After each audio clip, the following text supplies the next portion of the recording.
I wanted to start this off with a nice quote from one of my favorite wrestlers, but I see a lot of people have been doing that already this week.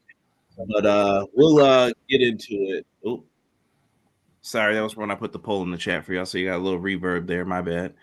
But like I said, I wanted to start this off with a nice quote from one of my favorite wrestlers, and we can't do that this week because everyone else seems to be doing quotes from them. And then when you call them out for it, nah, it's not a big deal. Nah.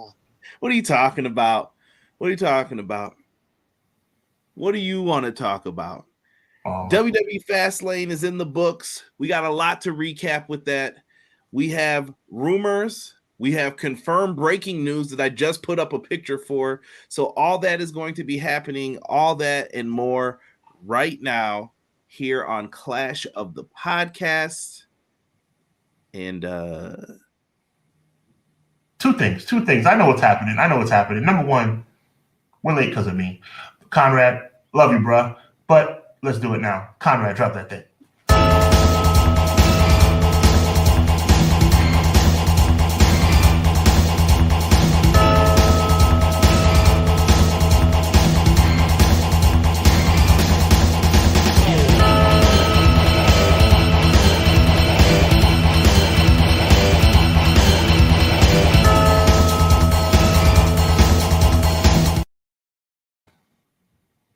Welcome everybody. This is Clash of the Podcast, where everything pro wrestling and Hubbard Wrestling Weekly clash together to talk all of these topics in pro wrestling. You may get something about WWE, AEW, Impact, MLW if they're making some noise.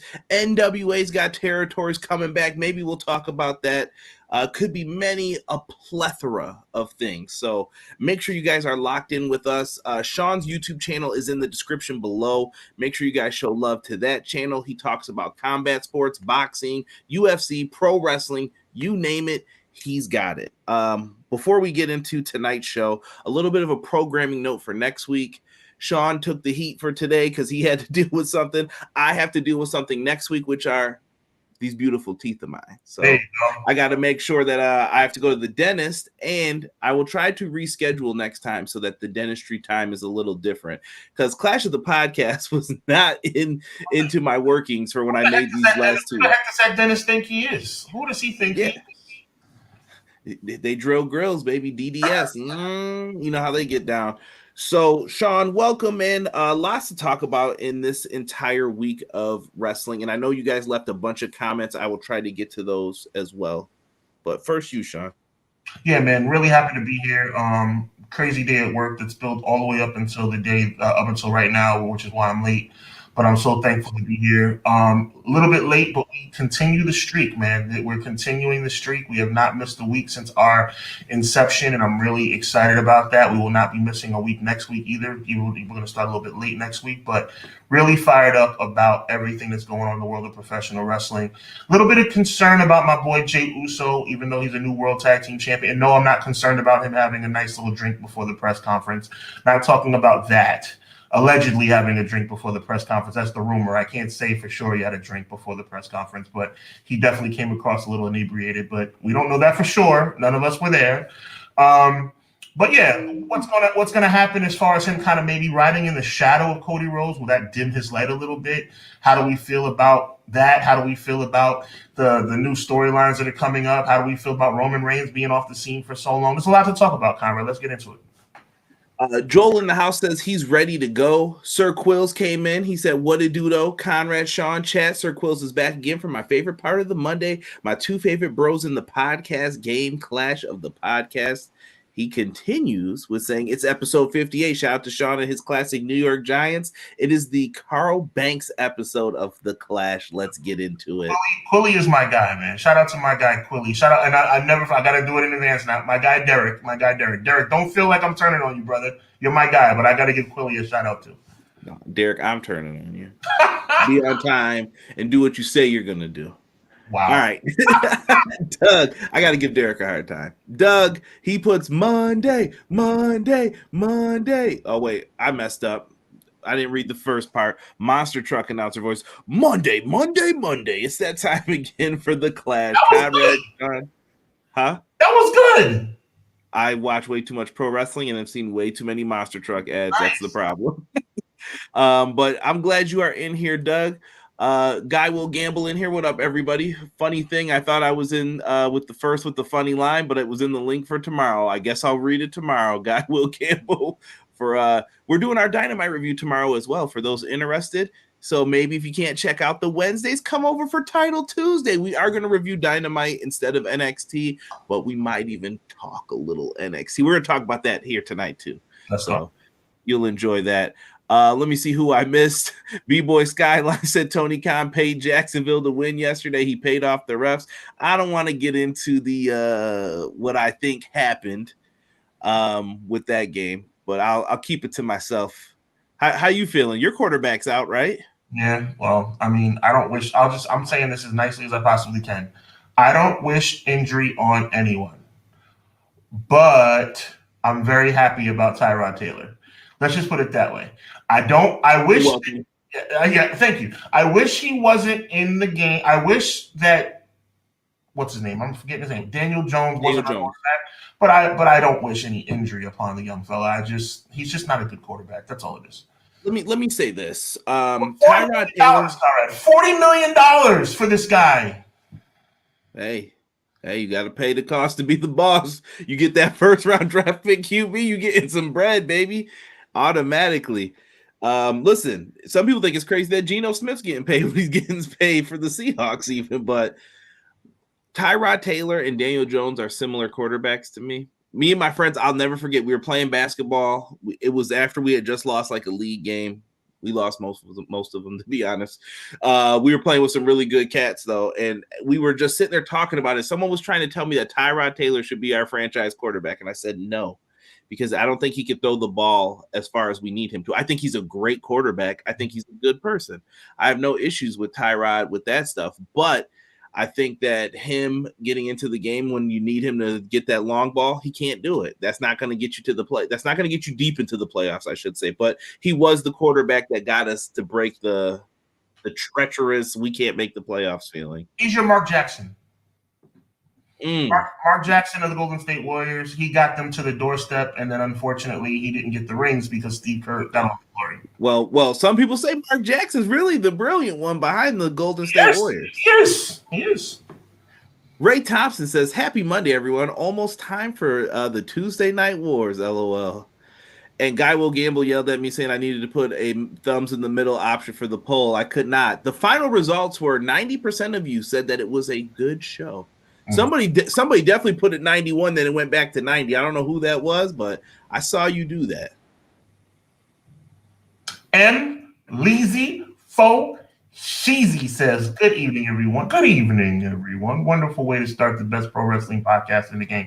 Thank you, ML. And also for your shout-outs, your very thoughtful shout-outs on Fridays on Twitter. We appreciate you, man. Follow my boy M. Leezy Fasheezy on Twitter, man. Yeah. I love it. Oh my goodness. Now, shout out to my boy Jey Uso. He's a champion again. He just needs to chill a little bit on the press conferences. I'll save my point. Don't get in trouble. Please don't get in. I mean, they made like it was a light thing, and Cody definitely took some of the heat off of him. So thank God for that. Right. McKinney says, "Yo, I'm here to talk wrestling. Tell everyone, yeet." Let's go. Fastlane was good. Happy to see Carlito return full time. Vinny says, "Hey guys, sending my love as always. My Steelers got it. The dub. Life is good. God is good. God bless y'all. Thank you. Back at you, bless you too, Vinny. The only Vinny I like." I believe I refer to him as Gomez. My guy. Eric. What up, D? Eric in the chat as well. Eric Douglas, let's give Cody and Jay a little bubbly before the press conference. Sounds like a good idea. You know what that means. Facts, Eric. By the way, Eric, every time somebody says our quote, it really brings a smile to my face. So thank you for that, man. I think that you know what that means. It's kind of sexy, man. I think it's kind of a fun thing, man. It's fun. I think that is the phrase of the podcast usually. Yeah. I hear that the most. Let's go. Even though Yeet might bring in some competition today. I love Renegade L2K says, how about the Jaguars team AEW? Yeah, y'all keep playing in England. That's where that team's going to wind up. Let's see here. BJ also in the house. What's good? You want to talk ugly games? The Jets and Broncos, even the commentators were talking trash on that game. They were. They were. Yes. Until the Bills win their next game, everything AEW related is getting the middle finger. Yeah, I'm in my feelings about it. Come on, Rob. It's all right. Easy E in the chat. What's good? What's good? Easy. What up? My guy, Derek. Appreciate you, brother. Connor in the house. What's going on, brother? Welcome. Welcome. Who is this? This is Cray. What up, Clash? Steelers won, and sadly seems like AEW is struggling. What is good, brother? Welcome. Let's get it. Let's get into this. Let's get into. Man, let's have some fun, man.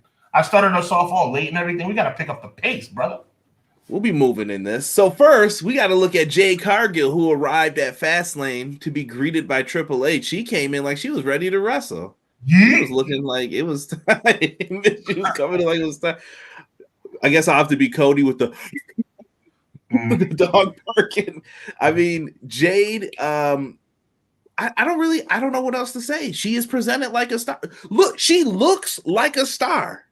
This is what you do. Yeah, but it's stupid. I mean, it's stupid to show up in wrestling gear when you're just going to show up during the pre-show for 10 seconds. That's weird. I mean, you can say the same thing when they take these photos, but it got people talking. I can't say anything bad. Good point. It got people talking. What do you think the future holds for Jade Cargill? Did you like that appearance in there? I thought it was unnecessary, but I get it. It's cool. I'm standing on what I said the whole time, Conrad. I'm not changing. Until they prove me wrong, I think Jade going to WWE is the biggest mistake of her career. I've said it. I've stood on it. I've TikTok about it. I will not change. Let me go on record, Conrad. My brother from another mother. I'm going on serious record right here. I hope I'm wrong. I love Jade Cargill. I love Mercedes Moné. They're the two hottest, and I mean that in a talent-wise, professional wrestlers that are females in the world. I hope I'm wrong, but I am not happy she's in WWE because WWE does not do well with free agents. I don't care what anybody says, bro, but I hope I'm wrong. Can't mess up these free agents is what Conrad will still stand by. Pro Wrestling Shoot in the house says, what up? What's going on, Pro Wrestling Shoot? Got some good combos. I just made that up. That was good. PW Sizzle. I like that. PW Sizzle. Yeah, that was pretty good. Out of nowhere. Jade Cargill coming in hot like a straight up superhero. Has to. She's gonna get the Angle 2000 Lesnar 02 type of push. Vinny says. I hope you're right, Vinny. I hope you're right. I hope they don't Bobby Roode this. Let's start off with the opening contest here. We had Senor Money in the Bank and Finn Balor. They took on the tag team of Cody Rhodes and Jey Uso. It's just me, oops. One-ish. Cody and Jay did some good stuff in this. The real story, though, was Judgment Day. First off, where did they get all these purple 12s from? Is everybody in Judgment Day rocking the purple 12s? That's pretty exclusive shoe. I agree. Where do you get these? You just special ordering them, getting them made? Are they the real Jordans? Rob, I'm going to need you to look into that for me. But the Money in the Bank ends up crumbling Priest down on the announce table. He actually ate a nasty crossroads off of there as well. Cody at one time did mention on AEW that, there's people botching the crossroads, and that used to be Priest's finisher. I'm just pointing it out. So Cody caught him with one, and I actually like the 1D, but they did Cody bouncing off the ropes to catch him in the I was kind of feeling it a little bit. They kind of got me into it at the end of this where I was like, okay. They gave them the belts. It feels weird to see Jay without Jimmy with the title. It kind of, that's like a knife twist into the heart a little bit. But those never should have broke up. But go ahead. Yeah. I agree. But in the end, we got what we wanted here. New tag champs. Sean did predict this. Oh, so Do close. I give you half credit You or gotta give me half because the second part didn't come true. I was so close. And I mean close because they teased it at the end of the show. I was so close. You can tell them what my prediction was. Sean? So this was a private message. Sean said that Cody and Jay were winning the titles. This was the moment they announced that they were going to start teaming. He Yep. said they're going to win the titles and Priest is going to cash in and become world heavyweight champion. Oh, But that knee shot to Priest will come back later to haunt them because that is what prevented him from cashing in because they said he was too weak to do it. I mean, it's smart. You wouldn't want to go out there trying to cash in if you're hurt too, like he could beat you. So well, it all made I know sense. is that Jey Uso has gold around his waist again. I just should we segue? No, we'll talk about my. No, segue into it. I want to segue into this now a little bit with the Cody and Jay thing because you said you have an issue a little bit with. I have an issue. I think we all know Jay's over like Rover right now, but it's tough when you have Rock come out with Austin as your partner. You know what I'm saying? It was always one of those things where Rock would come out and it'd be a massive ovation, but then Stone Cold would come out and it would be a monumental ovation. It's like, and my question is to the chat: is Jay with Cody dimming Jay's light a little bit? I mean, Jay is still super over, but when you have, I'm saying it with an eye roll for the people listening on audio, the hottest wrestler on Monday Night Raw as your partner, does that kind of take away from Jey Uso's shine? I'm a little concerned about that. Conrad, what say you? I don't know where they're going. Mm-hmm. Cody, even so, this is the whole what's your story? Who would have predicted Cody wins a title here? Blah, blah, blah, blah, blah, blah, blah. Mm-hmm. That's all noise right now because I think Cody doesn't know what they're doing, especially getting into this WrestleMania season. Right. Now there are two ways that I viewed this press conference because I saw hold on, who had it? Pro Wrestling Shoot brought up the press conference after the show. Everyone thinks it's funny currently in that state. I mean, that's fine, but I think this also lends credence though, Sean, to what we were talking about months ago with why don't they put the title on Jey Uso? I think the blow was lessened, like you said, that Cody was there. Cody said they had libations. All right, that's a nice word for they had a couple drinks. Cody, if there was any kind of rumor, Conrad, if there was any kind of rumor after that press conference about Jay drinking on the job, if Cody had not said, "Hey, we had a couple of libations on the bus," it would have been a lot worse. Correct. So correct. So, but I think a lot of people are taking this as they were the best part of the press conference because I thought the press conference came off kind of weak in parts of it. Like John Cena gave you a detailed explanation as to why Hollywood folks who cross over can't come back to wrestling, which I thought was acceptable. He gave you an insight into the insurance claims and then that other people could lose their jobs if you get hurt doing this. So understood why don't you come back all the time? It explains The Rock, Batista, all of them. And we'll get into their matches momentarily. But I think that Jey Uso being up there and drinking. See, here's the weird thing though. Like if they did that, how does it not hurt Cody, but it hurts Jay? Because in my mind, I'm like, this is why you can't give Jay the time. You know what I mean? No, like, that's what I'm saying. I think Jay. Now your point would be totally valid if Cody didn't say what he said. Cody saying what he said totally alleviates Jey Uso. Oh no, Yeah. I guess we're talking about the double standard in pro wrestling with certain people. If Cody came out there and if, Jay was chilling, if it was Jimmy and Jay and they said the exact same thing, this would be 10 times worse. If it was Jimmy and Jay, it would be a problem. Correct. I can't believe you think this is funny. Ha ha ha. But since it was Cody and they're up there just they were having fun. To me, the funniest part was asking him a question and he just paused for a second. I'm sorry, Hunter. And Cody's laughing hysterically because you could tell that like all the media training was gone out of their heads at that moment. But I will say this to Jey Uso, I'm gonna speak it into existence. To Jey Uso, who's listening right now.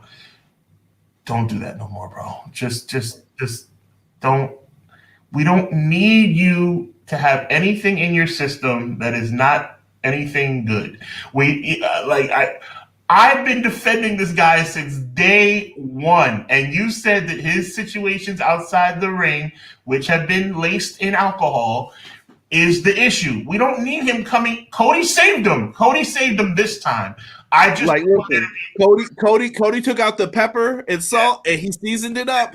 Don't do that again, though. Please be careful. Don't do it again, because all that joking that Ric Flair, that Triple H did, it wouldn't have went down like that.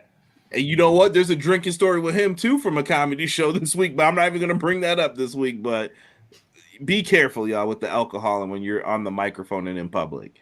Yes. McKinney has a comment about Jade that I'll bring up. Jade debuts on Raw for a Becky Lynch NXT Open Challenge, goes to NXT, matches about 6 contenders, then move her to the main roster. In my Tommaso voice, NXT is the main roster.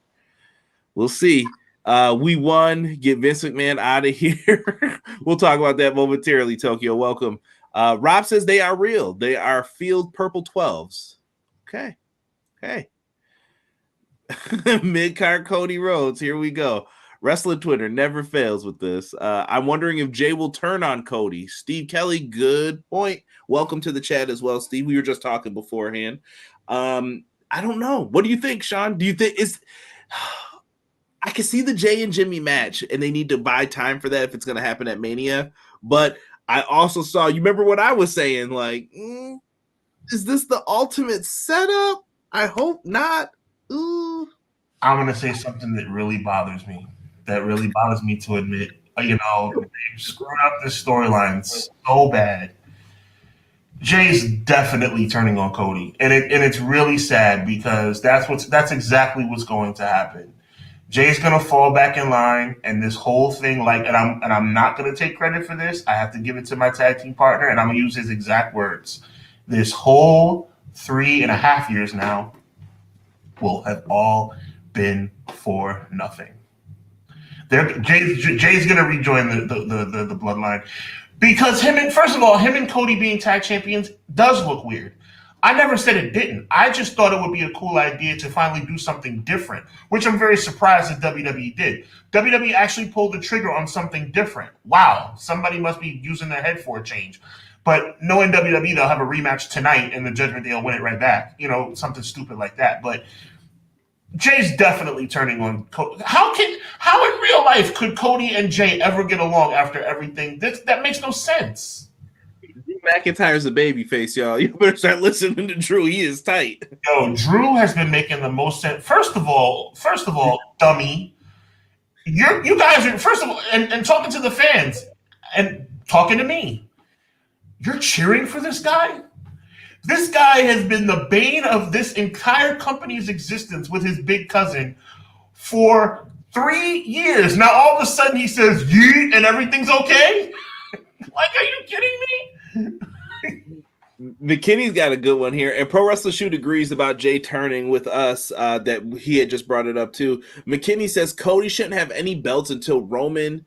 That makes for the hard times promo, because the WWE title is the mountaintop that finishes the story. It still finishes the story if he wins the title. I hear what McKinney's saying, but it doesn't matter. It's a chapter. Yeah, it doesn't matter. Yeah, it doesn't really matter.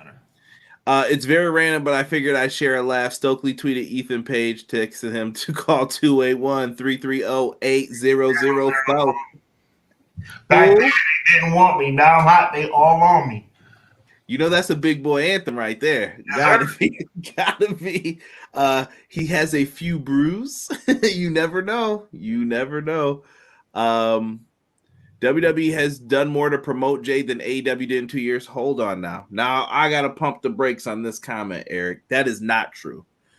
If Tony Khan let you go undefeated for as long as she did, she was built perfectly. The problem is he built her right into WWE's arms is the only issue I have with the whole thing. Even when she lost the title, she won a match right before to protect her. AEW didn't put the machine behind her. They wanted her. Tony Khan actually said on that Wrestle Dream media scrum that he offered her more money than her asking price. How much will it take to keep you? I want this much. He said I was over the amount, and she still decided to go. So that's her perception of no matter what he offered, she had that idea in her mind anyway. So there was nothing he could do. He did his best. If Jade truly thinks that she's going to be the main event of WrestleMania, I guess you have to make that decision. But I mean, haven't you seen what WWE has done? Question, Conrad, chat. How have they handled Cody Rhodes? Like, I mean, let's just stop. We don't have to go too deep into this. Have they done? Cody Rhodes just lost at WrestleMania.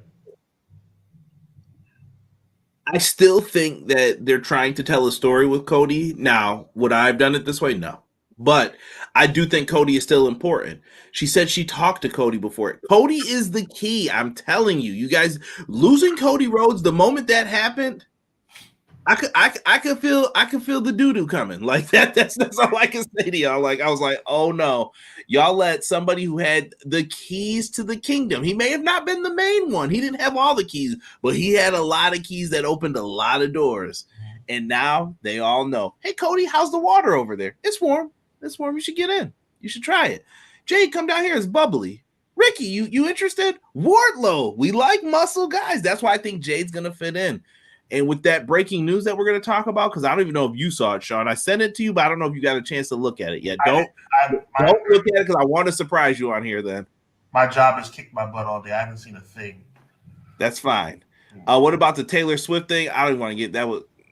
That was for optics, why they asked that question. I'll tell you one thing that would be dope.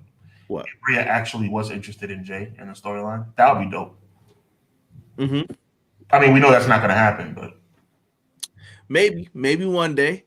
Dude, they had me laughing. It brought joy to me that these dudes were legit having fun. Although Jay's past does scare me. See, bro, did you just quote Mike Jones? Who? Mike Jones? If you are going to a press conference after a pay-per-view, then don't drink before. They had 3 hours in between, Steve Kelly. I mean, what did you want them to do? He said he was chilling on Cody's bus. What do you think Cody's got on there? He got everything he needs on that bus. They're not drinking lemonade, that's for sure. For real. I really hope they don't drop the titles back to Sammy and KO. I did hear a theory on how that could happen too, because Sammy and KO were the most affected people by Jey Uso. And speaking of theory, what about Theory and his good Australian friend? Could be another team. I feel like they're putting them together.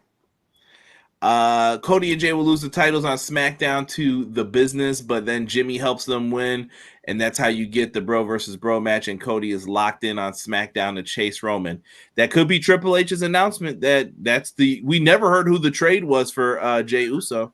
Never. But that puts logic behind it because you had people from Raw on SmackDown just because. I don't even want to get into it. And don't even make the corny excuses I hear on Twitter from randos. Don't get yourself all over again, bro. Well, they're challenging for the title, and we'll see. We'll see what happens. Pro Wrestler Shoe says, I think Cody's been handled just fine. He's selling more merch than anyone. He's billed as the top guy on every house show. He's the main star on Raw, all without getting the title just yet. Yeah, I guess. Cody was the EVP and knows when the contracts come up, daddy. WWE is the gateway to Hollywood, and that's what Jade wants. Ain't nobody that doesn't follow wrestling looking at AEW for new movie talent. Well, MJF's about to be in a movie too. Just saying, it's coming out. Hey, swerve when I drive. Swerve. I saw a lot of people using that song this week too. Even at like high school cheerleading games, all that. Dude is electric, man. That dance is awesome. Shout out to Prince Nana. That's my guy. Let's see here. Yeah, I get it. What you're saying about WWE. Jay knew she couldn't go big in AEW. WWE makes her a superstar. Starks, Wardlow, MJF. I wouldn't be surprised if Malachi goes there. I'm gonna tell y'all this now. If MJF leaves, I don't know what's gonna happen. It could crumble the AEW. Honestly, it could be disastrous. And I think we haven't even gotten into AEW, but I'll talk about it with the Edge stuff. But you got to be careful too with the talent you're picking up. Mm-hmm. You don't want to see yourself in this WCW phase in like 1999, where it's like, it's Sid Vicious, the Macho Man Randy Savage, Hulk Hogan. What are we doing, bro? These guys have been around for a minute. Right. But we'll see. We'll see. Moving along here, we did have, I don't know if they're called the Hurt Business, the Business, Lashley and the Street Profits versus Rey Mysterio, Santos Escobar, and they had a mystery partner who came out at the end. Very weird to not have this person show up until an opportune moment to come out, but Carlito's back. And Carlito looks better than he ever did before. Carlito is body guy Carlito now. He came in and they ended up getting the quick victory. Yeah, I like Carlito. I hate his music. I mean, that's the new music. Yeah, once again, a stupid decision to change the music. I don't know why, but whatever. Yeah. Will said put the tag titles on the Street Profits and stop bull driving around. Bull driving, I like it. He said finish the story. If MJF leaves, AEW might be fully cooked. Honestly.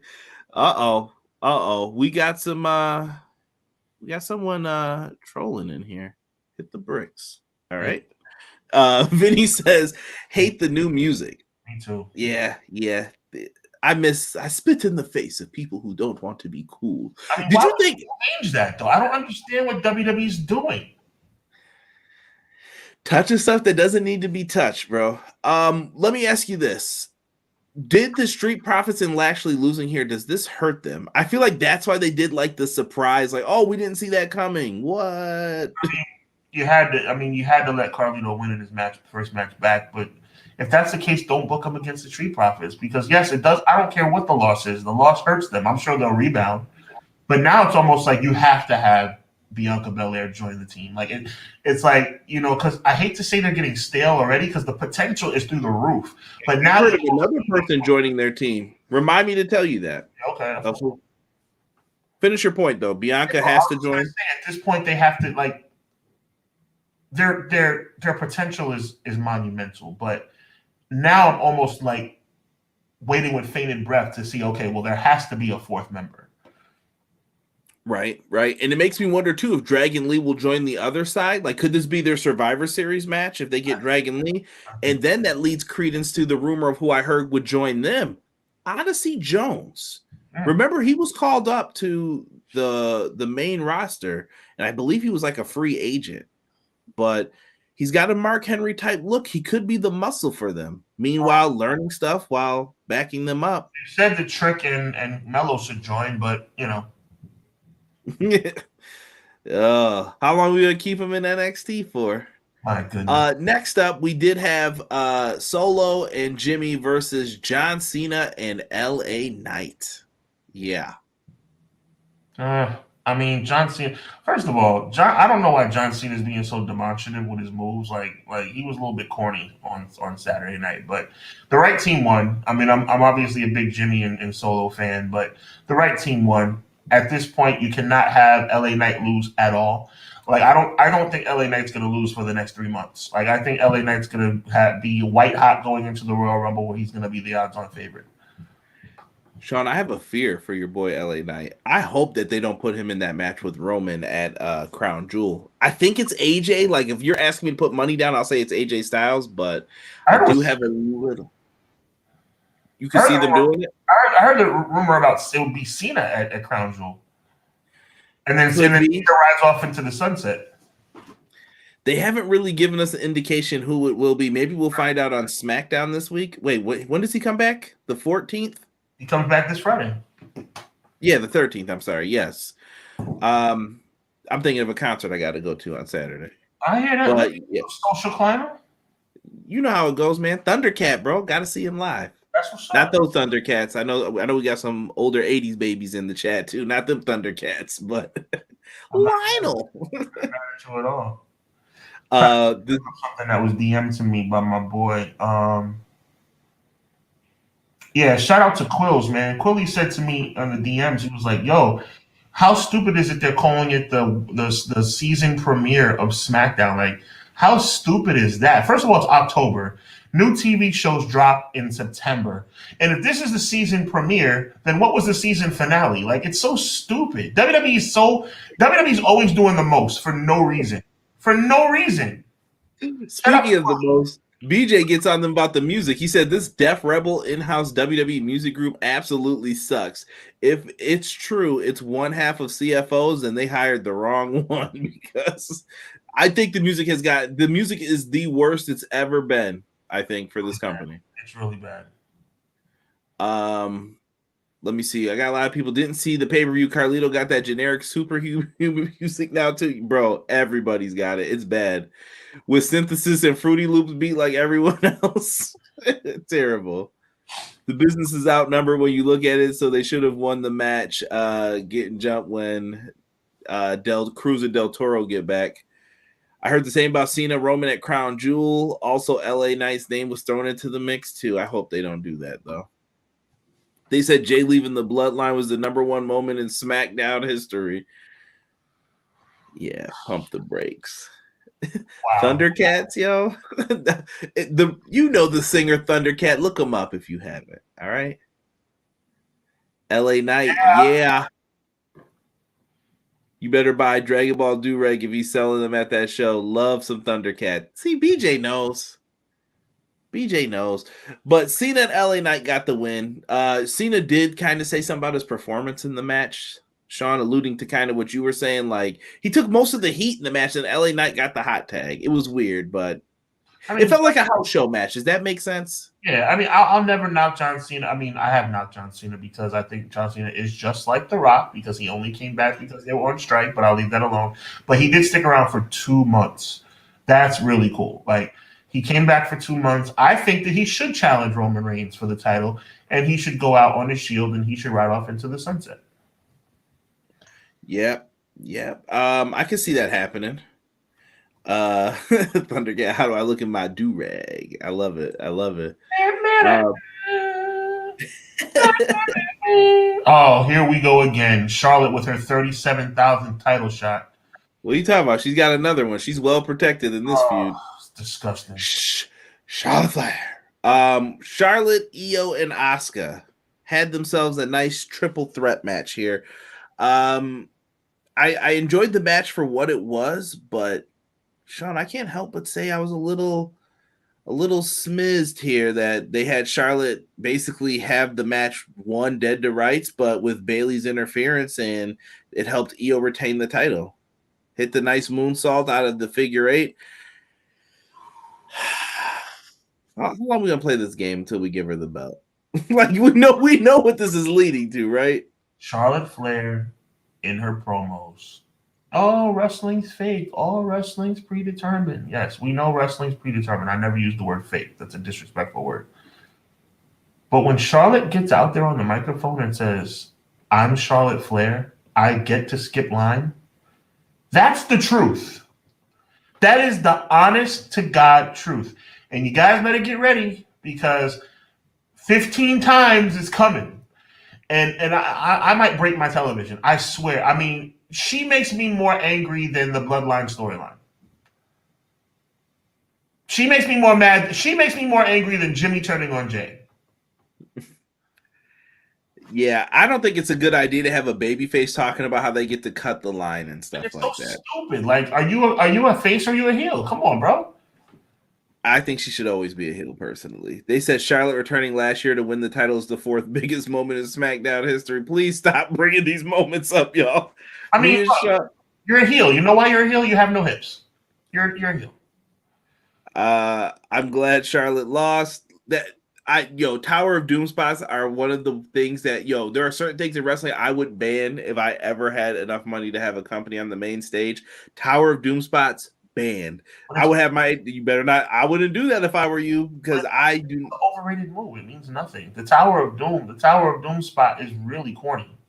I think it's corny because someone falls down after power bombing them. It's the same thing where everyone gets crowded on the outside to catch someone too. I just don't like those. Like it's too contrived. Like those things I would have removed.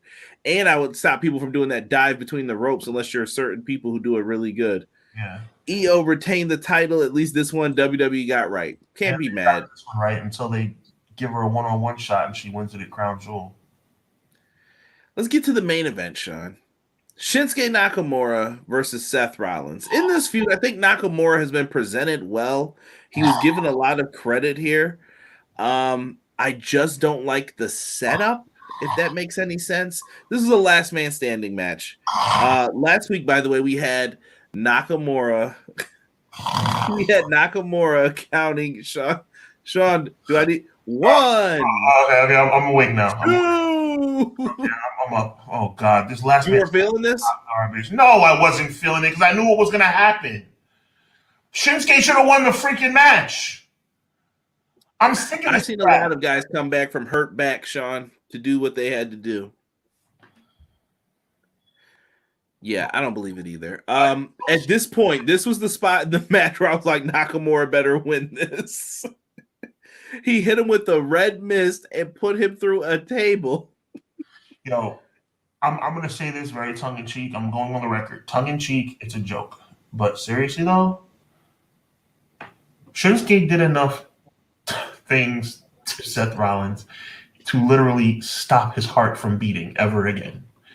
He beat the life out of Seth Rollins. Seth Rollins should be dead, according to what happened in that match. And somehow, like, what? Oh. Well, I like don't do that because I like the music. I like the music. Yeah, I bet. Yo, who called me Bill Watts? Take it easy, Rob. Take it easy. Yo, you can't have these last man standing matches be so unrealistic, bro. Shinsuke beat the tar out of Seth Rollins. It was comical that Seth Rollins won this match. Comical. Seth Rollins, like literally, I mean, Shinsuke could have thrown him off the roof, and somehow at 9.5, Seth would have got up. And then after all that, Seth hits a Falcon Arrow through a table, and Shin can't get up. Are you kidding me? Like, come on, man, make it make sense, bro. Justin says should have watched Collision. I don't know about that. You telling no lie. Have Seth Rollins falling on mattresses? Come on, bro.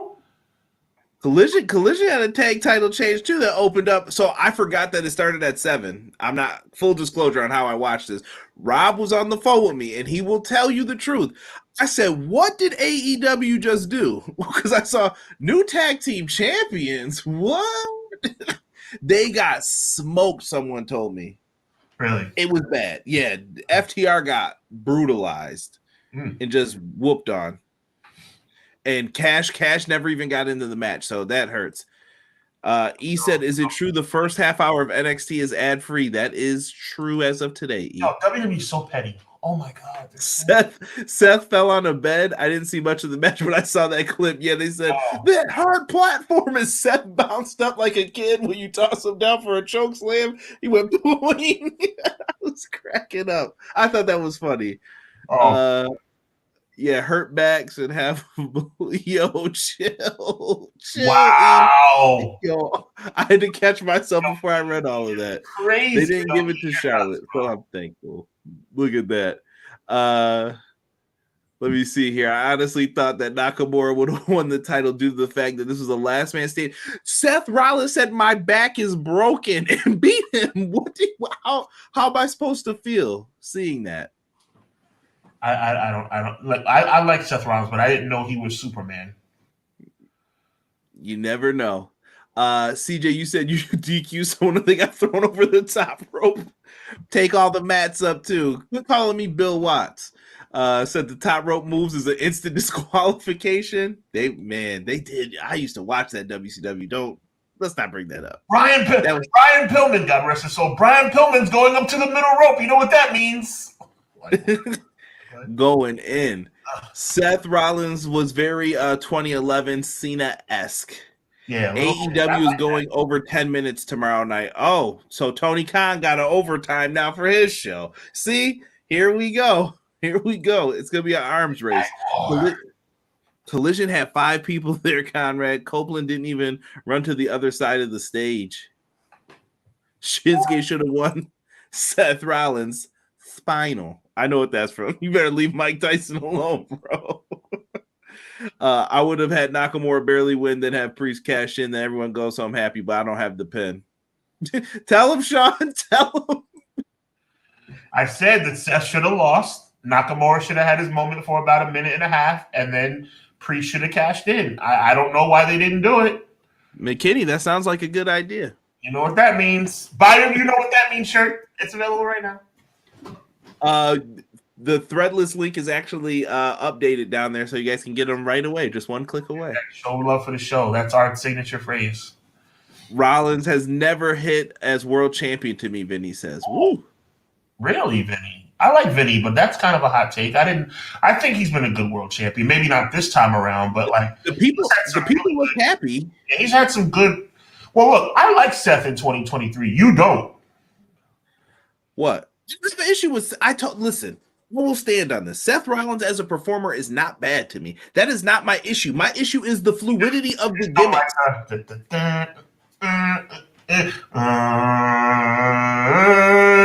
What happened to all the other stuff, and how did we get here? Is what I want answered. Well, but we can't answer that. So Monday Night Messiah, I didn't like for obvious reasons.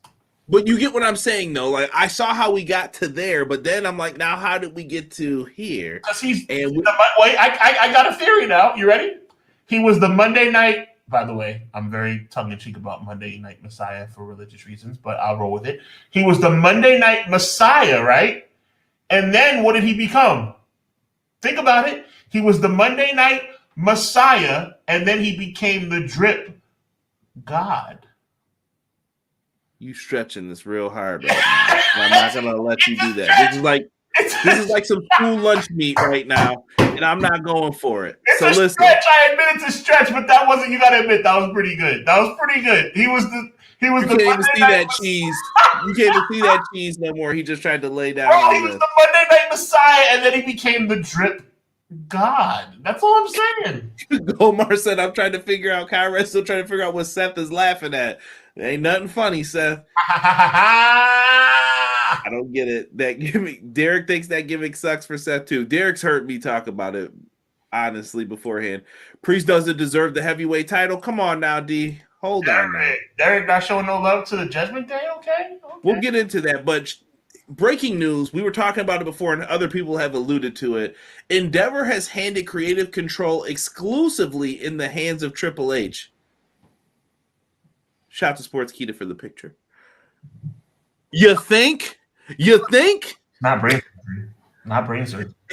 If you ask me, Sean, or probably anyone in this chat, yes, would you let Vince McMahon take back over? Vince McMahon wouldn't even be in the company if it was up to me. Endeavor's probably the only place I was like, sure, you could stay. No. I'd have been like, he's gone. I don't even want him thinking he could talk to us. From a business perspective, and I know you're a businessman as well, Conrad, I would give Vince McMahon, and this is if I'm being real generous, and this is me stepping out of my disdain for the human being, but if you wanted to be nice, you can give him an honorary position. He'd have no power. He'd have no say. He could be the honorary chairman or honorary whatever. It would be an honorary, but just like similar to the way somebody gets an honorary doctorate when they go to speak at college. He'd be an honorary whatever. He would not have, if you want to keep him around, he'd have an honorary position, nothing more, because you can't have that man making decisions. He clearly is not a good decision maker anymore. Yeah, it's a rap Rizzy, bro. You can't trust somebody doing that anymore.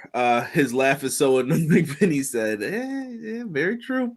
Backstory Battle League, what's good, bro? He said, let's go Triple H. Yep. Jocelyn said, still not watching. Well, you know what? To Jocelyn's point, and what we talked about this when we first started Clash of the Podcast, it was when Triple H took over the first time. It wasn't that great. Yeah, there's been some people. We weren't giving out too many good grades for the people we brought back and how we treated them and handled them. I mean, Damage Control has been mid, and they're still mid. And Cody was a Vince person. And come on now, let's be real. Triple H ain't that much better. But you know what? A C compared to an F is an A. Derek says this might be a good look for Triple H. Triple H in full creative control is better than Vince McMahon. I told you. Triple H good look was when he married Stephanie. That's why he's in the position he's in. Let's call it. Come on. Why can't we just say it out loud? We can, but come on. You know the six pack knows I'll ride this thing to death. Don't get me started on the tear. I'm sick to death. I wasn't planning on going here. Can I have 30 seconds to? I'm sick to death of this. Triple H has earned it. Triple H has been a soldier. Triple H married the boss's daughter. Let's get it out of the way and let's be real about it. Now, I'm not knocking him. Hey, if I can marry the CEO's daughter, I'd do it too. But you know what? Let's stop giving Triple H all this credit for being a creative genius and a lifer in the business. Triple H married the boss's daughter. It's not brain surgery. Let's stop giving Triple H all these flowers. He deserves one flower. Here's one flower, Triple H. That's it. Not a bunch of flowers, not a bouquet of flowers. Triple H, you lucked up and married the boss's daughter. Let's call it what it is. I trust Triple H. At least he'll listen sometimes. We'll see about that. We'll have to see what what titles has he won. 14? 14 world titles? Would he have won 14 world titles if he wasn't screwing the boss's daughter? Come on. Give me a break. Wake up. I saw Vinny put Roman Reigns has been greatly missed. He has, especially on SmackDown. What's next for Rollins forming the new Shield? Oh, I do not want to see a new Shield. No, I don't think they can do that right now. It's either the originals or none. Well, I'm not feeling it. Triple H is in full creative control now. Okay, let's see if the product will be better now. I'm not getting my hopes up. And when it's bad, I hope y'all give him the same amount of trouble that you would give anyone else, right?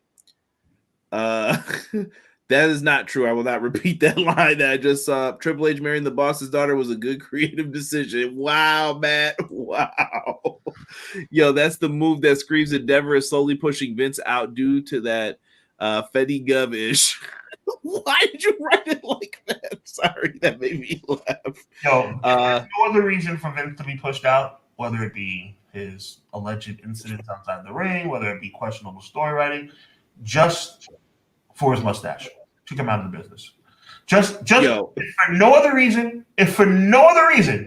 just die. He be going around like this with it. I wonder how do they do that? Like, dude. I'm just saying, if for no other reason, just kick him out of the business because of the mustache. That's all.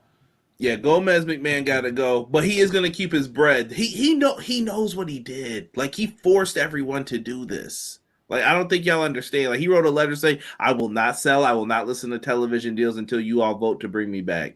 How you do that, I do not know, but I guess that's legal. I'm still trying to look up, can you do something like that? But apparently you can.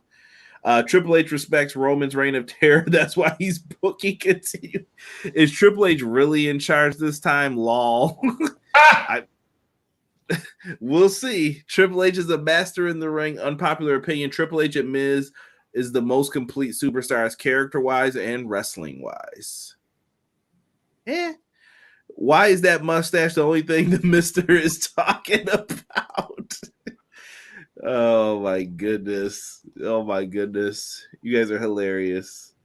Let's get into I like how you look today. Would you like to go out for a cream soda? Cream soda. Let's talk about Damien Priest and Senor Money in the Bank. Sean, you brought this up as a topic. I'll let you present the forefront for it. Yeah, man. I mean, Damien Priest is in a situation now where he's holding the most prestigious briefcase in the history of the business. He has a chance to be world champion. It's almost a foregone conclusion that he's never going to challenge Roman Reigns, by the way, which is still an option. And unfortunately, you know what another option is? The Intercontinental, United States, and all the other titles, because they did say that it's a championship that you can cash in on any belt. But they haven't officially made the announcement that it's going back to the original format. I've only seen him look towards the World Heavyweight Championship, so let's hope that means that IC United States crap with Austin Theory is over with and done. You got to pull the trigger soon. This is not 2005. He cannot hold it all the way till January, February the following year. Saturday night was a perfect opportunity. I just hope that they don't botch it, because Damian Priest is someone that I think could win the World Heavyweight Championship. The problem with Roman Reigns and his reign, no pun intended, is because nobody in the industry other than Cody or Jay, that's just me being wishful, to me, has any business being in the ring with Roman Reigns. So Damien cashing in on Roman Reigns is almost, you might as well just wipe that out of your mind. So it has to be Seth Rollins. Cashing in on Seth Rollins with a bad back is not a bad idea. Unfortunately, WWE doesn't seem to think so yet, and I don't know what they're trying to accomplish. Maybe you, Conrad, or the chat can let me know what holding on to the briefcase for this long it's not conducive to the fans continuing to be interested. I think when you get a first title reign for any type of championship, Sean, let's put this in AEW's hands. Let's flip the roles real quick. Chris Jericho, first AEW champion. Could you imagine if Chris Jericho lost the belt in 2-3 weeks, a few months, whatever it may be? You kind of got to give them at least a really decent reign to show like this belt is credible. This is what everybody wants, and this is why. And I think that's what they're trying to do with Seth.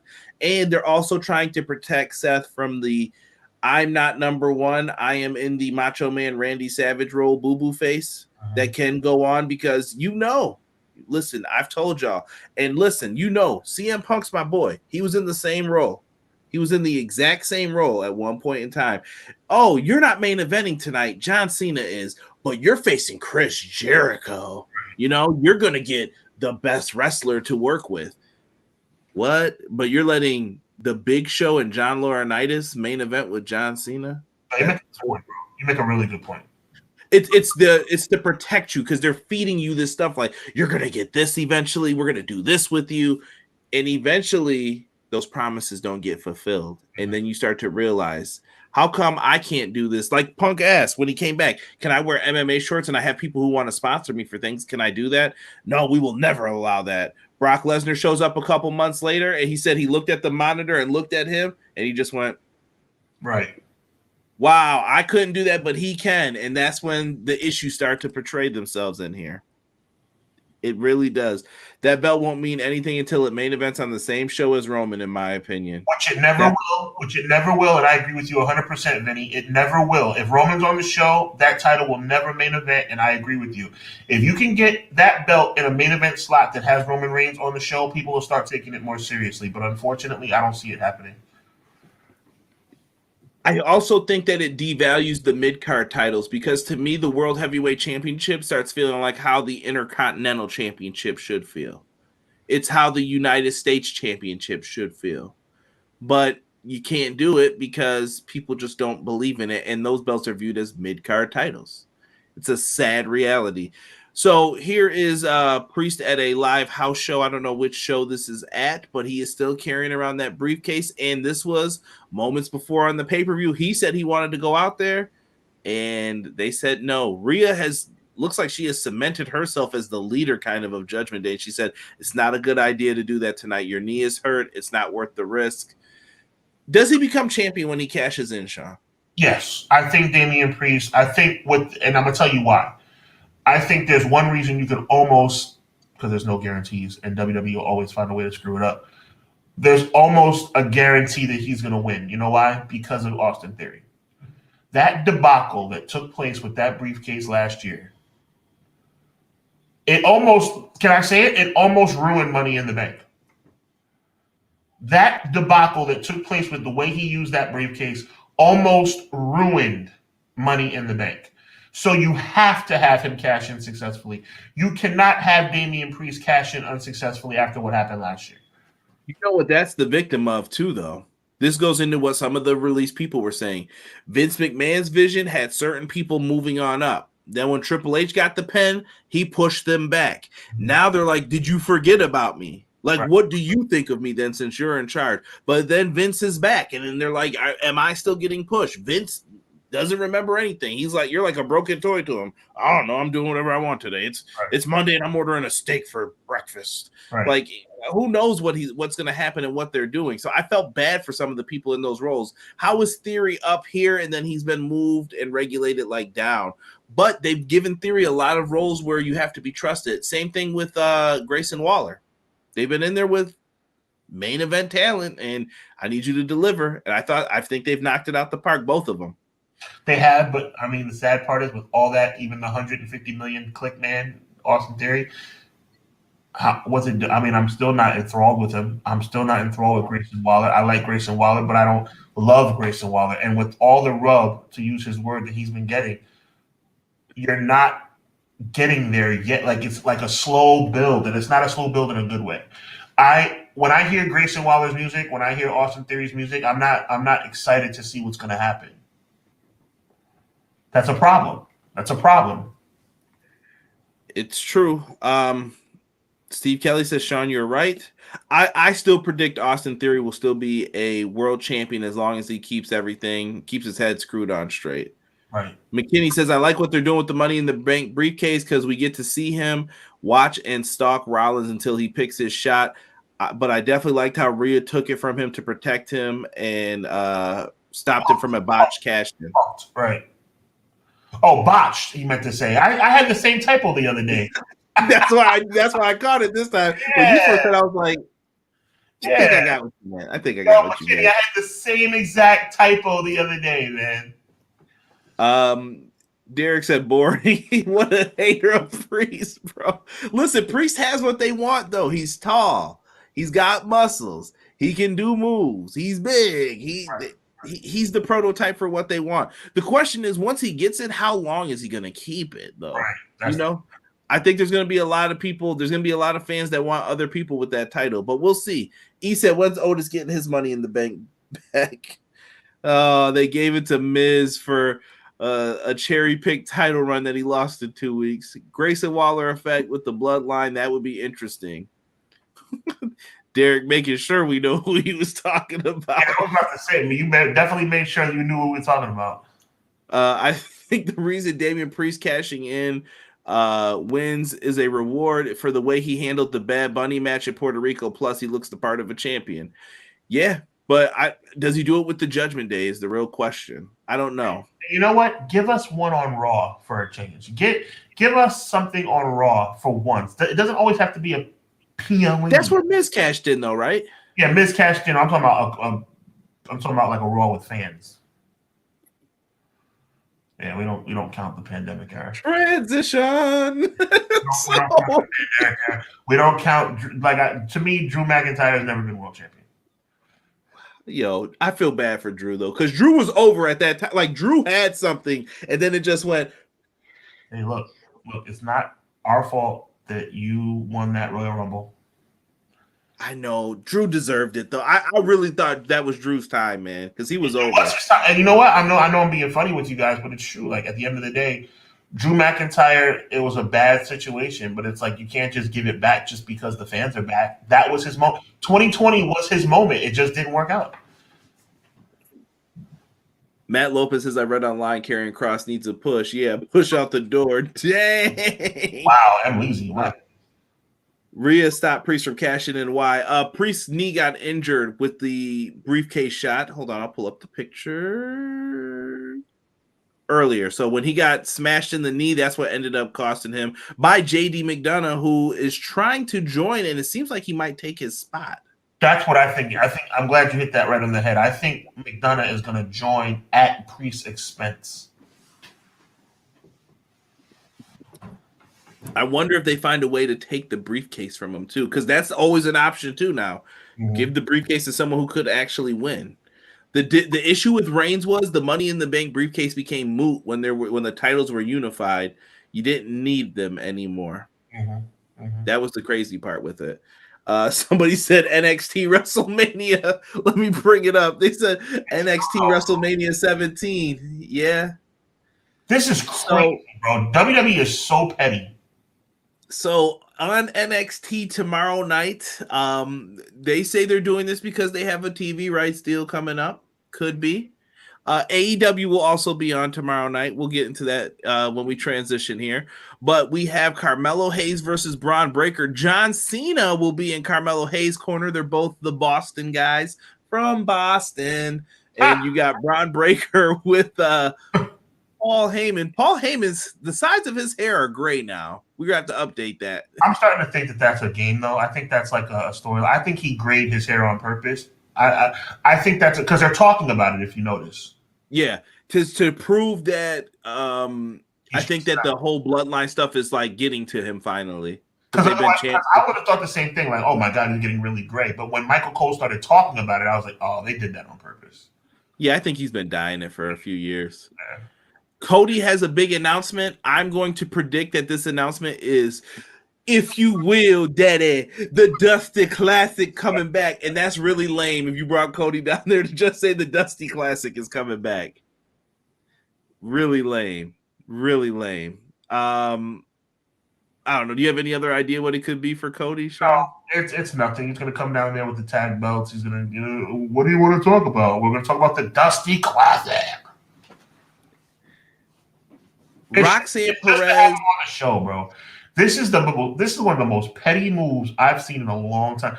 It's not even like AEW did it on purpose. AEW's been preempted because of the MLB playoffs. AEW's not trying to infringe on WWE territory. WWE is a free. They are so petty, bro. They are so petty. Listen, they're bringing the drama to them. If it makes both shows better, I'm with it. Do it. Fine. Think about it. NXT, you have John Cena. John freaking Cena. They might even bring out The Undertaker. I was getting to that.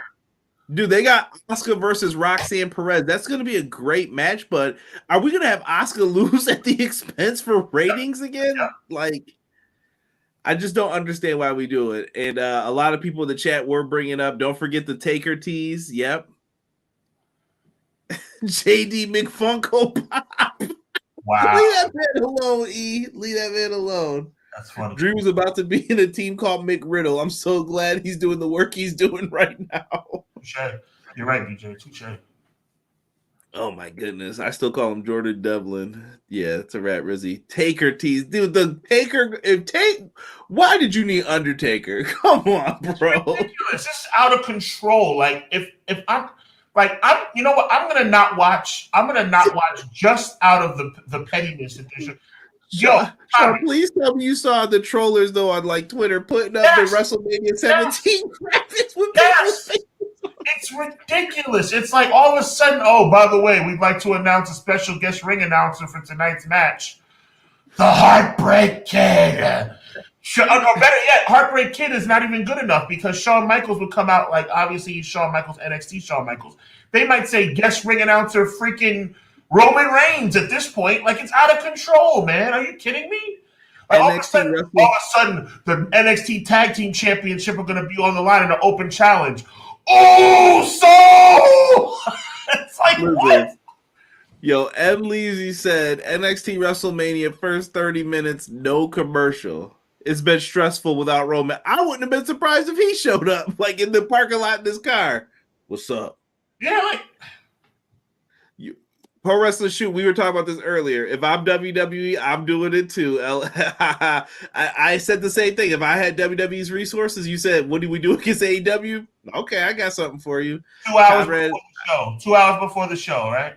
Tomorrow night, 2 hours before the show, WWE social media. Special announcement. The match between Carmelo Hayes and Braun Breaker will now be Hell in a Cell. Bro, Paul Heyman being there made so little sense until you get like Roman and Cena being announced. Why would he be there to be in Braun Breaker's corner? What? Yo, let me stop. Nah, he stopped dying because they got my boy stressed. Rob was saying. NXT's the best show in WWE. Tokyo the Menace says. I'll tell you what. Tomorrow night is going to be the best show in WWE. WWE is really desperate with all the main roster stars going to NXT. This reeks of desperation and pettiness. This card doesn't even look that good if you will. That Stone Cold's going to be the timekeeper. I love it. I love it. Doug says he's going to be the timekeeper. I love it. What? Oh my goodness. God. Taylor Swift versus Beyonce is going to be on the card. It's ridiculous. It's like, oh my, it's so stupid. Like, how petty can you be? Like, all of a sudden, Jade Cargill's going to pull up and it's going to be her debut match. Like, it's ridiculous, man. Like, wait a minute. Is that The Rock in the parking lot? The Rock is in Orlando. Like, what? Yo, how petty when AEW are trying to run on Tuesday. They backed off and gave them Wednesday. Now it's all hands on deck to a show. Y'all run to Tuesday. But that's not what happened, though, McKinney. Tony Khan and them don't control the night they get put on. They don't. See, right. It's not a ploy on AEW's part. It's the MLB playoffs. That's all it is. Yeah, so they're like, oh, you get bumped. Oh, NBA playoffs, you get bumped. They trust me, AEW doesn't like getting bumped. They hate that because they're going to lose some of their audience just because there's going to be someone not like you and me who watch every week. They're going to go by like, oh, I thought wrestling was on tonight. Baseball's on. I guess I'll watch that instead. You know what I mean? Like they'll just be like, oh, no wrestling this week, I guess. And somebody in WWE sitting at home or sitting in the office and like all of a sudden they're like, NXT's on Tuesday. Oh hell no, NXT's on Tuesday. Oh, watch this. Paul, John, Asuka. Think about it, bro. Think about it. Cody Rhodes is gonna make a special announcement on NXT. For what? Why? Why? And by the way, I promise you, guaranteed, I'd like to bring out my tag team championship partner. Oh, HBK and Taker on NXT one more time. Jay Cargill will arrive at NXT and have a face-off with Becky. Ooh, interesting.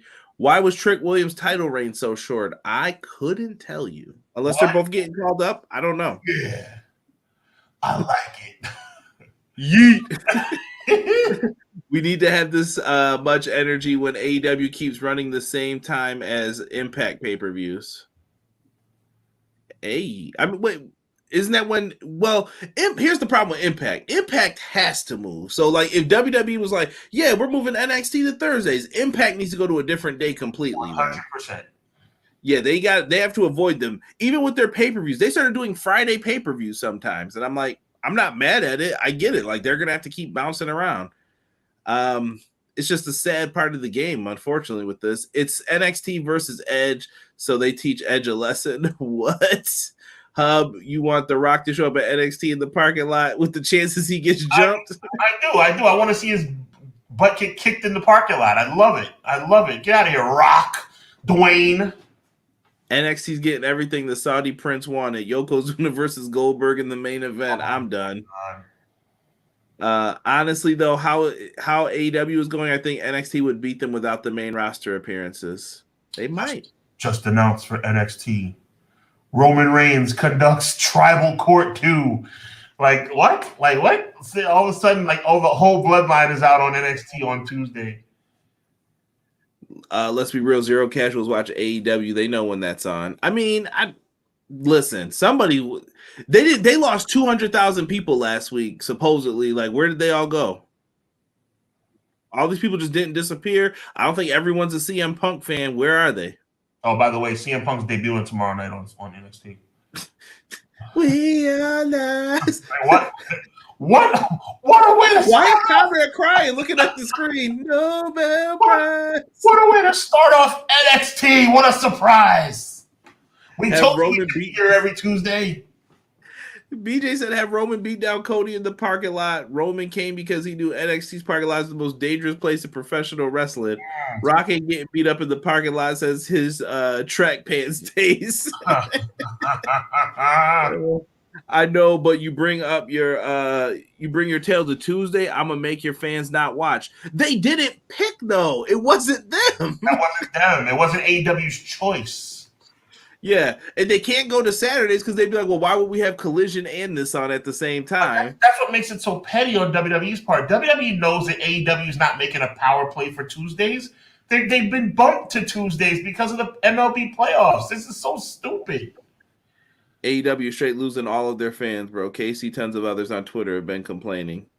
Trick Williams lost the title because WWE treated him as a filler for taking Mustafa Ali's spot due to him being released, which made no sense. If that was the case, Dominic should have just retained. Roman showing up on NXT is going to happen via satellite. I thought last week's Dynamite was one of the best I've seen in a long minute. Well, let's transition into that. Yeah. You want to talk about Edge and AEW's role since picking up Edge and he became all elite. Excuse me. What'd you call him? Adam Copeland. Let's be respectful. Let's be respectful. His name is not Edge. I don't know who Edge is. Edge is no longer a competitor. It's Adam Copeland. All right. Same music, same face, same body, same energy. It is not Edge. He has always been Edge. It's going to take me a long time to get used to that. I don't know anybody on the AEW roster named Edge. I don't know anybody on that roster named it. I know Adam Copeland. He's the rated R superstar, Adam Copeland. That's who he is. I'm So taking my lumps. come on, man. My mama if his mama calls him Clay, I'm gonna call him Clay. That's You brought this up, John. What do you think? Now you said AEW can't botch this, is what you oh boy. specifically told me. So Boy. let's get into this a little deeply here. Like let's talk about the AEW problems real quick, and then we'll get on out of here. Like what's up with AEW, man? Well, AEW did the right thing at Wrestle Dream, because they had to bring out. I've always said AEW is still in the embryonic stages of its growth, which means that they have to have big splashes at their pay-per-views, and I think they were very successful. I think bringing out Edge was a smart move. But now you have to make sure that you don't botch this, and what I mean by that is you have to put them in meaningful storylines that make sense. Him going one-on-one with Christian and obviously going through the gauntlet of Christian's people does make sense. I'm happy with where it's at right now. He's going to run through Luchasaurus. He's going to run through the other kid that just turned on, Darby Allin. I'm cool with that. But then I don't want to see. I want to see Edge versus Christian for the TNT Championship. I don't want to see Edge teaming up with Darby Allin to face Christian and Luchasaurus. I don't want to. Keep it straight. I do think you might get that match, but right, I know we will. No, you might not, because listen, Darby's out. Hold on, for anyone who believes in kayfabe, I'm gonna give you 5 seconds to get off of here. Mm-hmm. All right, you had your time. If you're still listening, this is your fault at this point. Darby Allin is going to climb Mount Everest, or attempt to, I should say. So he's going to be gone for a minute anyway. Mm-hmm. So I don't know if we're ever going to get that match unless they have Edge team with Sting, right? In a tag match, which I'm okay with that, I guess. Yeah, I mean, or is Sting not hanging around? Is he just like, I'll follow you to climb out? If Sting in the car, like, I'm good right here. You keep climbing, buddy. The thing about Adam Copeland is that he is a recognizable name, right? And that's what it's all about. AEW is doing what WCW did back in the day, but they can't do it the way WCW did it back in the day. They brought in big names, they overutilized them, they drained them out. AEW has to make sure Adam Copeland does not lose steam. I want to see Adam Copeland in meaningful matches. He should not be wrestling every week, but he should be on television every week. And I'm going to be real with you. Adam Copeland, the end goal should be Adam Copeland versus MJF. Adam Copeland should be in the World Championship picture. There's nothing wrong with speeding that up, because in Edge's and Adam Copeland's mind, in our mind's eye of what we know Adam Copeland to be, he's a World Championship competitor. We don't need to see him going up against anybody but Christian or MJF. Interesting. I definitely can see the Christian match happening. MJF's on this weird trajectory that I don't know where it's going, because they kind of turned him babyface on a whim. So I'm like, this is weird, but I still don't trust the babyface turn for him and Cole either. Like, I look at both of them sideways. It's like the Ultimate Warrior, Ric Flair, Macho Man saga. Some of you guys might be too young to remember that, but someone's heel out of these two. And I was looking at them both and I'm like, who is it? And then it turned out it was neither, but it makes you wonder. And then you still have this mask storyline with the mask and who beat up Jay White. And what are we doing here with that? I mean, it's fairly doable and seeable that it's going to be Adam Cole who was the guy behind the mask. But my question is, if it's not Adam Cole, it better be some. I mean, this is what I'm talking about big splashes, Conrad. In my mind, and you tell me if I'm wrong, I don't think that you can have that mask reveal be anybody but somebody in a blockbuster situation. It better be Adam Cole, or it better be somebody really, really important. Because it better not be MJF, because I'll just turn the TV off. If it turns out it was just MJF and he's just going to go back to being the devil again, like, that would be stupid, right? You would think, but he's still been playing the character up. But it's kind of like when whose car did Rikishi steal? Was it Triple H's? It's too obvious to be him. So you really don't want to go with him, even though they had to do what they had to do for that situation. Yeah, I don't know. I don't know what they do in that situation. I have a crazy theory in mind, but I'll save it. Well, should I bring it up? I don't know if they would do this, but what if it was Dr. Britt Baker? instead of Adam Cole. I have no problem with that, but my question would be to you then, who's she feuding with? Where's the heat? But she did it on behalf of Cole because they don't like you. You get it? Like then you can get right back into the situation. That's kind of lame too, if that's the excellent. You're playing with fire. Like you said, this has to deliver. And this to me could be one of the things with AEW. And chat, please sound off what you think the AEW issues are, because I do kind of want to get into this. Because big shout out to my friend Mr. Warren Hayes. Warren, I was listening to one of his podcasts yesterday. I just had it on while I was like doing graphics and things like that. And he brought up a great point about the tickets. Sean, you had Grand Slam in your area, and I saw tickets were buy one, get one. If the ticket prices were too high, wouldn't people jump on those prices? Like, oh, I'll pay $20 and get 2 tickets. Why not? I would think so. They aren't doing that. Something's wrong here, and I don't know what's wrong. Is it all CM Punk? It can't just be CM Punk. It's got to be. There's got to be more to it than that. Would you consider me to be very silly question? I'd like you to indulge. Would you consider me to be a wrestling fan? Yeah. And would you consider me to be someone who would be in attendance for something that excites me as it pertains to wrestling? Yes. I had no interest in going to Grand Slam. None. I watched it on. Why? That's what I'm saying. I watched it on television because you have to have something to draw me in to make me get. There's a many factors. I know I'm preaching to the choir here. There are many factors as it relates to going to an event live. You have to buy the ticket. You have to drive, take the train, take a cab, take an Uber. You have to get there. You have to sit down. You have to worry about getting back home. It has to be something that's worth it. Grand Slam was a good show, but it wasn't a show to me that would make it conducive to me wanting to buy a ticket to be there. There have been shows in AEW history where I was like, I need to be there. But I mean, the show was in Vegas. The show was in Des Moines, wherever it was. At the end of the day, though, to answer your question, I don't think AEW has been putting forth show. Even Wrestle Dream to me wasn't a blockbuster show. It had a blockbuster ending. I mean, let's be real here for all of you who come in here every single week and listen. Sean was not enamored with All In's card. Me and Sean agreed at one point on what it needed to be, but I also here's where I gave them a break and Sean didn't. Tony Khan isn't going to be able to change that card for whatever the reason was. I know he's doing like contracts and all this other BS. But to me, this is also what led to the problem with Punk afterwards. Tony should have said, yo, this is what we're doing. This is what we need to do. And I think that's what Sean expected him to do versus what we got. And I'm like, listen, I'm going to give you the break, bro, because I get you're trying to re-sign people on their side and the Elite are kind of doing the click thing. Like we're all together. It's a one package deal. You talk to all of us at the same time. You don't just talk to one of us. Right. I get that.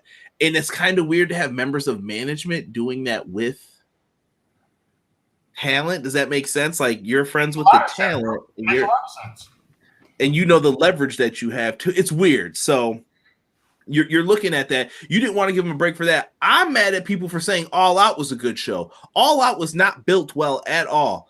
It was not good. They had a few good matches on there, but Tony Khan saying like this is the best 4-string run of pay-per-views we've ever had. Stop. Stop right now. Just stop it.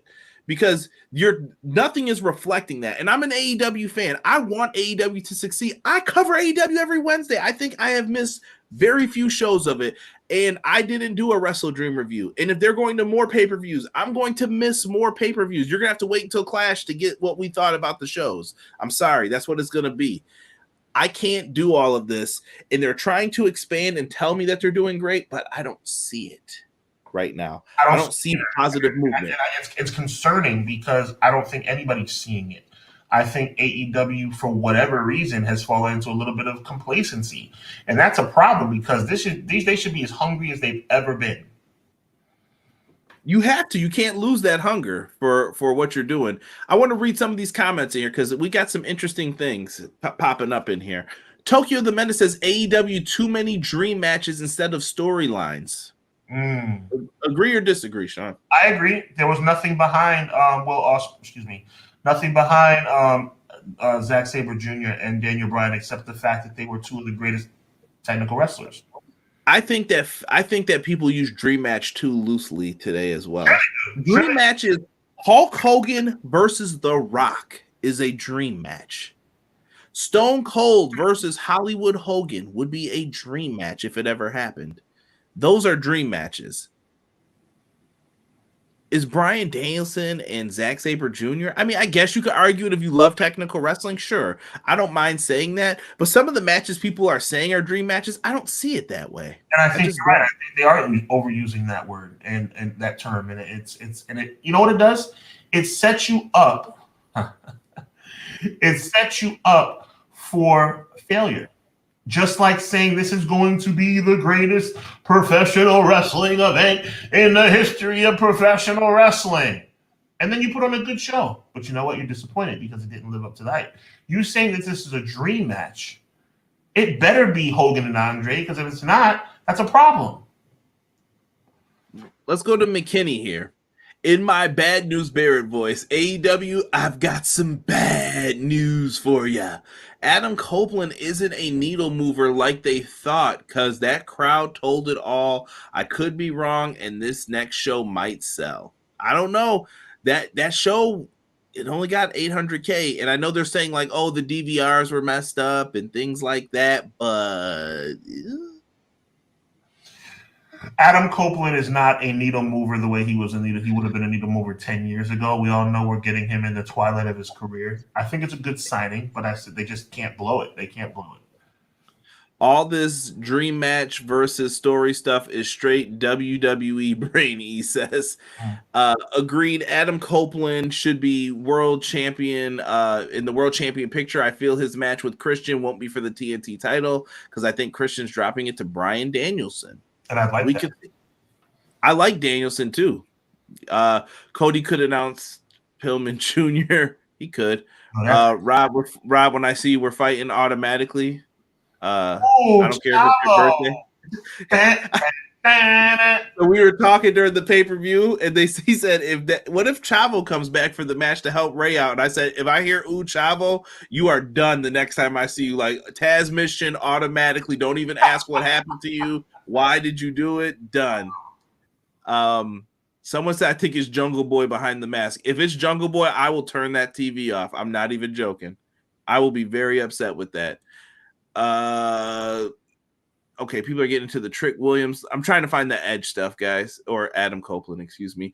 Who's to say Adam Copeland isn't the one behind the devil mask? He is the ultimate opportunist. The rated R TNT title on Adam Copeland, that it could do something. If you got a couple minutes, I'll make some quick bullet points as to an overview of things I think they should improve on or what they have an issue with in general. BJ, I'm going to try and get to your points here real quick. He says AEW isn't advertising locally the way they should. I don't agree with that. Sean, didn't you see? I see AEW ads on WWE when they come. AEW was all over every billboard in the city that week. So, yeah. I don't agree with that. AEW is charging more for tickets up front than lowering the price before the show. People got upset by that or don't see the price drop. But people are going to WWE for the same prices. Mm-hmm. Let me see here. AEW doesn't let things breathe. It only stays to catering. I've always said that about not letting things breathe. It only stays catering to the dedicated fans so they don't gain casuals. I agree with that. AEW needs a streaming deal. No way for new fans to go back and start, and the pay-per-views are becoming too often for too much. Yeah, people can't keep paying the $50. I do agree with E2, though, with the whole, like, when people say AEW doesn't have storylines, do you agree with that, Sean, or do you disagree? I don't agree with that fully with some of the things. They have storylines. They don't have enough storylines. I think that there's far too much of impromptu matches in AEW. How do you feel about the Ring of Honor integration?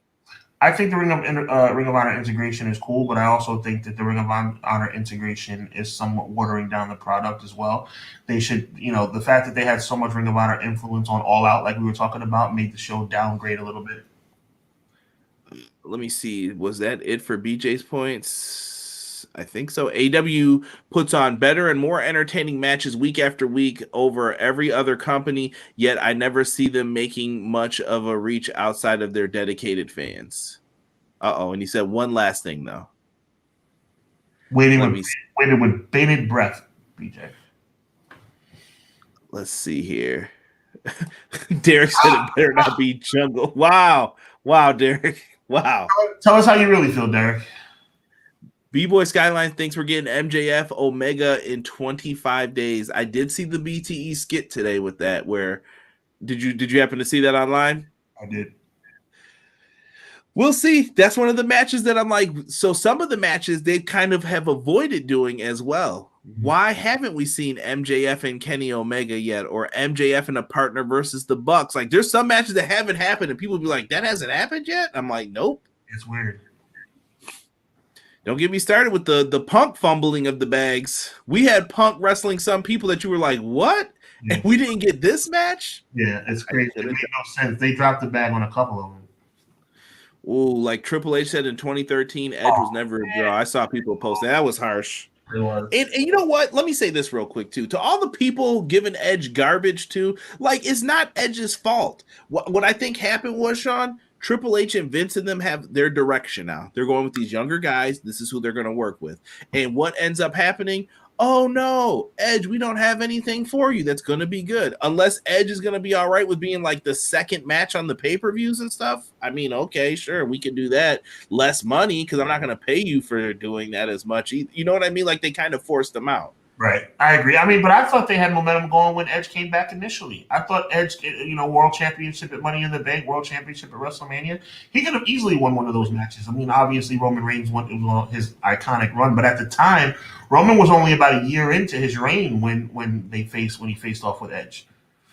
BJ says, I think that the negative attention AEW gets is finally catching up to them. It was doing good for them in online attention. Now I think it's reaching into their actual market. That could be a point. So I don't know if I've ever shared this on here, but I've shared it on the Dynamite streams. BJ one time told me that engagement for AEW is up. Was it 400%, BJ? I can't remember. It was a crazy astronomical number. Like when it's something negative, it goes up 400%. Okay. Punk fighting with the Elite, up. Punk had this to say, up. Okay. Anything that was negative to their brand, it would go up. And it's not just that. It was like Britt Baker, Thunder Rosa, all that negative stuff. And this was from someone on Reddit. 200. Oh, thank you, BJ. I'm tripping. 200% still a lot, though, from a business aspect. So your engagement is up that much more when negative stuff happens, but not when anything good, not when you have a great match. It's just that. It's weird. It's weird. Anything negative has more reach and reaction. Controversy creates cash. But maybe that's where you're saying TK failed. Like maybe he didn't capitalize on doing that. Yep. Let's go back into others' comments here. AEW is doing TI. I don't know if that was supposed to be something else and you didn't finish it. Oh, it's doing things too fast. There it is. There's the makeup for it. Pro Wrestler Shoot says they got storylines for a week before the pay-per-view. I'm shocked Full Gear is getting an actual build. Yeah, I hope they pull through with that. I agree, PW's shizzle. Yeah, they have to do better with some of those. But some of the stuff too is so subtle people don't notice. Like I was telling people when Kenny Omega and Hangman were in the tag titles and all that stuff, I'm like, this is a storyline. You guys don't see it that eventually Kenny's going to be the champ. Hangman and him are going to finally have the big battle. Like they were setting it up and people were like, that's not a storyline. I'm like, it is. It is a story though. Like keep watching what they're going to do. I think people are tired of defending even though they don't need to. I mean, that's on them. That's on them. Tomorrow, AEW's event has just shy over 2K. Pro Wrestling Shoe says that's Impact level tickets sold. I won't comment. I've been to indies with bigger crowds than that. Oh boy. Sean, you're in the room with Tony Khan, bro. He says, Sean, you're my right-hand man now. I brought you in, bro. What do I need to do? 2-month build versus MJF. Edge, make sure that I had a bad visual of Sean grabbing him by his suit jacket. Be a boss. Well, I mean, if you're talking, I thought you were talking about storylines as far as the way you're running the business. Not just be a boss, be a man. Be a man and stop letting these people run you like you're there, like you work for them.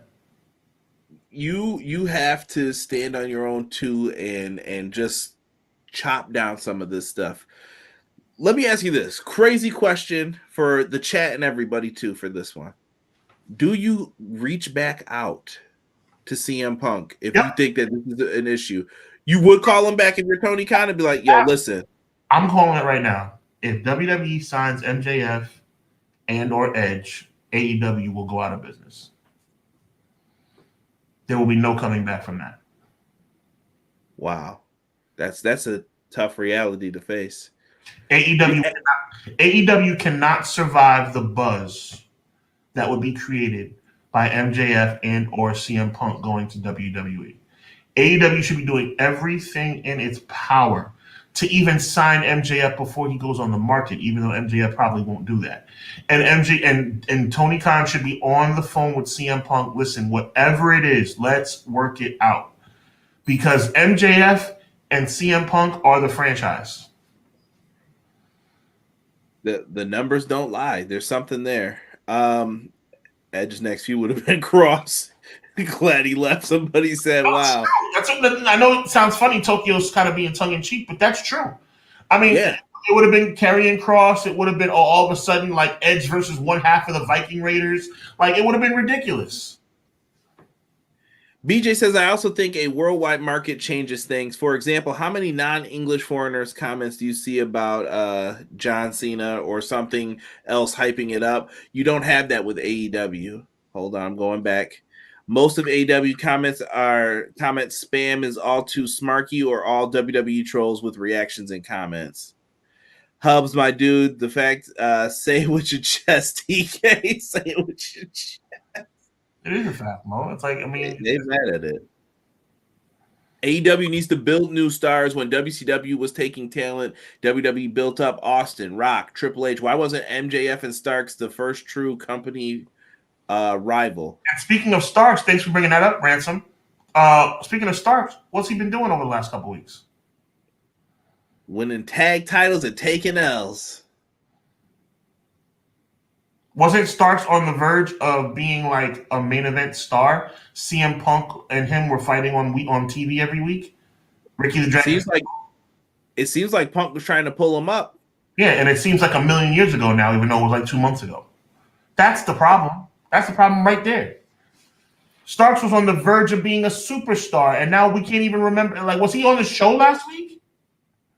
Yeah, he was on Collision. He was on Collision. Okay, all right. Yeah, and that's soft. Well, we'll get into that. Collision doesn't feel the same either without Punk running it. It feels worse. It feels like Dynamite Light. Mm-hmm. Mm-hmm. Also, my examples weren't to be in a negative light. I'm just saying an NXT post while being flooded with the hype, but not AEW. Yeah. Punk shouldn't have been fired, and TK shouldn't have made the Elite apologize and work with him. I'm happy for Copeland. Hope he stays safe. Mercedes Moné will bring up AEW ratings. Maybe she'll give him a slight boost, but for how long, we'll have to see. Right. And how long before she's getting aggravated with this. It makes you wonder, because listen, Punk going back to WWE, I'll admit it, that's hypocritical. But where else is he going to go? CM Punk's back. He's backed into a corner right now. I don't know if you ever seen Ninja Turtles when the rat leaped up and bit Oroku Saki, but that's where he's at right now. You going to bite or what, bro? Or get your ear sliced off? Shout out to Ninja Turtles. But that's what I'm saying. Like, what do you do here though in this situation? I don't know if you're Punk. He can't go to Impact because Impact's gonna have to ask their parent company to open up the checkbook. Are they willing to do that? Can you do that? And is it worth $5 million? Do you think people are all gonna just tune in for that? I mean, that would be crazy, but is MLW, is NWA, does he go to the indies? Can they afford him? It's AEW or WWE or nothing. And if Tony fired him, where's he going to go? And does he want his career to end like that? Or does he want to have say in how it ends? And I'm just saying. He wants to go out on his own terms. I think that's the reason why he will be he might be there as quickly as Survivor Series. It's in Chicago. And I hate to be that guy. It's in Chicago, so he'll probably show up in Chicago. But you know what? Crazier thing. There you go. Crazier things have happened. Crazier things have happened. Never say never. Some are saying Monet has cooled down. Punk was fired for cause, and TK pissing in his underoos. It ain't happening. CJ, I'm just saying. He said TK. Well, he did say he feared for his life. He feared for his life. That was a bit much. Punk needs to stay retired from wrestling, Tokyo says. The ratings say otherwise, my friend. I'm just letting you know. Uroku Saki, my dude, the foot is going to be after you for speaking his legal name. I was thinking that scene where the dude like puts his hand out, and then April O'Neil, like, I was like, oh God, never look at the hand, bro. Never watch it. Cage Man says AEW's doing 9s. That's Black Cloud has lifted. The Bucks did their ring laps already. Yeah, that's yo. And can I say this? And this is not a Adam Copeland joke. There's a lot of copium being smoked by the wrestling community right now with this. AEW's putting on the best shows I've ever seen. 9.52. Cage Match says it. Look at Sean. Is Sean saying it? Is Pro Wrestling Shoot saying it? These guys have been watching AEW for a minute. I've been watching since the beginning. Something ain't connected. There are certain people. Get into it, Sean. You look like you want to say something. Go ahead. Something clicking. It's just like it's just like when you know. It's not congealing. It's not coming together the way it should. That's all I was going to say. Someone said you like the Cole and Strong story. What do you think? I think it's funny. I think this is the best work of Roderick Strong's career. It's okay though. It's okay. It's funny, but it's like about character wise. This dude has never had a character. He was always playing. But it's a waste of time though. What's it going to lead to? It's going to lead to nothing. It's giving him a character though. This is what he's always needed though. He can't just be Ring of Honor dude. I can wrestle. No more of that. No more. I'm the Undisputed Era's like technician guy. Now he's Adam, and he gets to act a fool with his friends. So if they can capitalize on this, it'll be good. Anthem is cheap AF. Where's the Impact game? All right, E. They tried to get that for freehand, bro. I want Punk to have a good end to his career. He was straight up set up. If I was Punk, I would go back to WWE. Punk is petty as well. He might just do it just to. Here's what you missed out on. See ya. I hope he goes to WWE. A lot of people are saying. Troll life is mad real. Don't get it twisted. Sean. Troll life is mad real. I'm just saying, don't get it twisted. Sean, me and Derek will be live tomorrow for Dynamite Review. You got anything coming up this week? Nothing coming up this week, but I'm really excited to announce it on the week before the week before Thanksgiving, November 16th. I'm going to be having something called the Survivor Series Special. We're going to go back and look at the most historically significant storylines in the history of the Survivor Series. We know there's a lot. Andre winning the first ever Survivor Series match over Hogan's team. Obviously, Brett versus HBK in 97. Stone Cold throwing Triple H off of a forklift in 2000. There's so much cool stuff to talk about. And it's going to be a really fun show. So mark it down on your calendars and click over on Hubbard Wrestling Weekly and subscribe to get ready for the Survivor Series Special, November 16th on the Hubbard Wrestling Weekly channel. And don't forget next week, special start time. Tell them, Sean. Special start time, 7:05 Eastern Standard Time. It's going to be a show that is going to be just as action-packed and just as fun. We're just starting 1 hour later for 1 week only. We're keeping the streak going. We're doing this for you guys. We were thinking about shutting it down for the week, but we decided that we didn't want to do that. We want to keep the streak going. Episode 59 will go through without a hitch. We'll just be going live at 7:05 instead of 6:05, and that's 1 week only. Shout out to Derek in the chat yelling, Adam! Adam! MJF and Cole funnier than Strong and Cole. Depends on, that's comedy is weird, bro, because I could tell someone like, I love Bernie Mac, but I know people who'd be like, I don't get it. But then I'll pull up some comedian that you've never heard of from Facebook, and I'll be laughing at it I'll play it for like Sean, and Sean be like, I don't get it, bro. What's so funny about this? Humor is depending. I'm a sick individual, so I'll laugh at some messed up. Like, why did you say that? Like, that's crazy, bro. I'll laugh at it. The bottom line is humor is up to interpretation as well. Just like pro wrestling, guys. And yes, keep sir. that in mind. Join me and Derek tomorrow as we do Title Tuesday and come in with your NXT opinions as we get to enjoy pro wrestling, be fans, enjoy competition. This is why WWE is doing better, because there's competition. Don't let them fool you and think we're just doing this for our television show. Yeah, right. This is Clash of the Podcast. I'm Conrad with Everything Pro Wrestling. He's Sean Hubbard of Hubbard Wrestling Weekly, and we are out. Catch you guys next week. 7:05, 1 week. 7:05, 1 week only. Next week.